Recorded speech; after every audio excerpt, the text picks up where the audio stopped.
طالبانو د کابل سرینا هوټل کنټرول په خپل لاس کې اخیسته ده. کابل سرینا په افغانستان کې یوازینی عصري هوټل و چې د تیرو څه باندې شلو کلونو راهیسې په نړیواله کچه میلمه پالنې خدمات وړاندې کول. سره له دې چې د دې هوټل په اعلامیه کې د فعالیت د بندیدو په هکله نور جزئیات نه دي ورکړل شوي او یوازې دومره ویلي دي چې د دې هوټل د پرمخ وړلو چارې به یوازې دولتي شرکت ته وسپارل شي. دغه هوټل په ارزښت او بندیدو د خبرو لپاره د اقتصادي چارو شنونکی ښاغلی محمد امین ظریف پر سکایپ را سره ده. ظریف صاحب سلامونه، ستړي مشئ. دا هوټل د افغانستان لپاره څومره مهم هوټل و؟ مننه کوم. زه هم په خپل وار سره تاسو پروګرام لیدونکو ته سلامونه او نیک هیلې وړاندې کوم. په مجموع کې نړیوال هوټلونه لکه سرینا هوټل، انټر کنټیننټل هوټل دا د مملکت د شهرت لپاره، د نړیوال شهرت لپاره ډیر ارزښت لري او په ټوله کې د سرینا هوټل لکه څنګه چې تاسو ویل دا د اوسنی نظام په اول وخت په اوله دوره د امپراتورۍ کې هم پنځه چې بیروت په 2015 کال کې د افغانستان د پخوانی رئیس جمهور او د آغا خان د پرستۍ ادارې په مرسته باندې خلاص شو. هغه بیا رغونه وشوه او د هغې وروسته هغوی سره په 10 کالو په قرارداد باندې دغه هوټل خپل خدمات افغانستان د خلکو د افغانستان د نړیوالو میلمنو لپاره هغه کې نړیوال تجاران، سفیران او نور هغه پانګوال په افغانستان ته برابر دي چې پانګونه کوله په دغه هوټل کې به اکثره میشتو. نو دا د افغانستان د عوایدو لپاره او یو خسر چینه لکه چې د خدمات وړاندې کول او د خدماتو په نتیجه کې عواید راتله د افغانستان حکومت او د افغانستان حکومت دغه عواید د افغانستان د پرمختګ لپاره په کار وړل. ظریف صاحب کومه سم اوریدلې بخنه غواړم چې دا وخت را سره کم د کومه سم اوریدلې تاسو ویل چې د 10 کالو لپاره قرارداد کړی وو کدا سیوا نو ولی دا هوټل بند شو؟ تاسو موندنې او احتمالات څه نو دوی په 2015 کال کې دا قرارداد کړو. قرارداد د آغا خان پرستۍ ادارې سره کړو نو او استحصال د وظیفې ته نکو او د میلمنو د لپاره خلاصو.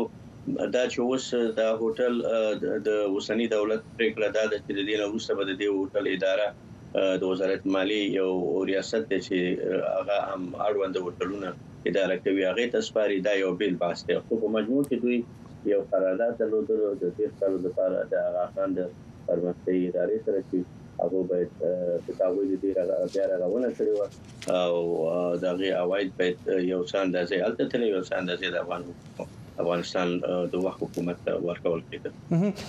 ظریف صاحب تاسو په دې برخه کې تجربه لرئ او په دې برخه کې مو څېړنې کړې، کار مو کړی دی. ظریف صاحب فکر کوئ چې همدارنګه د سرینا انټر کنټیننټل ظریف صاحب تاسو زما غږ اورئ؟ بله. او بخیر فکر کوم غږ وړاندې وروسته شو. ما پوښتنه دا کوله چې په دې برخه کې تاسو تجربه هم لرئ او په دې برخه کې تاسو کار هم کړی دی. ظریف صاحب فکر کوئ حکومتي شرکتونه یا حکومت دغه توانایي لري چې دغه هوټلونو مدیریت وکړي شي؟ په ټوله کې په نړیواله سطح کې وګورو د نورو هیوادونو مالی وزارتونه ولې د ظرفیتونه دا رقم ریاستونه لري چې یو هوټل نه چاته نور ټول هوټلونه هم مدیریت کې. دا چې اوس په افغانستان کې دننه دغه ریاست څومره ظرفیت لري، څومره وړتیا لري چې وکولای شي سرینا هوټل یا کابل انټر کنټیننټل هوټل یا ورته نور هوټلونه چې دي لکه جلال آباد سپینغر هوټل د دوی مدیریت کې دا به وخت ثابته کوي. په مجموع کې یو اداره چې د یو چوکاټ کې خلاصيږي نو دا غي ظرفیت او ورته هم لري چې وکولای شي د هوټلونو د هغه مدیریت کړي. تاسو د سپینغر هوټل یادونه وکوله.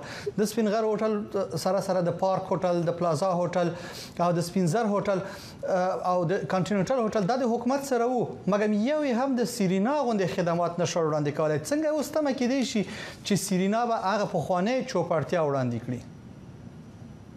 ما تاسو ته مخکې ویل چې اول خو د کابل انټر کنټیننټل هوټل دا چې د نوم نه معلومه ده چې دا به د نړیوال شرکت د انټر کنټیننټل هوټل خو دا هوټل نه دی، دا د افغانستان د حکومت ملکیت دی او د مدیریت د افغانستان د وزارت مالیه او د اړوند ادارو لپاره کېده فقط د سرینا هوټل په اوله دوره کې دا هوټل بند شوی او هوټل بیا رغونې ته ضرورت درلود نو دغه باندې د آغا خان پرختي ادارې د بیا رغونې لپاره مصارف وکړل او هغه یو اداره ده چې نور خدمات په افغانستان کې وړاندې کړي دي د پونتونونو لپاره د کلینیکونو لپاره د روغتونونو لپاره نور ډېر ارزنده خدمات وړاندې کړي دي دا بخش سره هم قرارداد کړي او چې قرارداد ما مخکې تاسو ته چې دوی یو د شکلن قرارداد لرو د خدمات یا ظریف صاحب یو پوښتنه کوم لنډه پوښتنه کوم د سرینا هوټل ظریف صاحب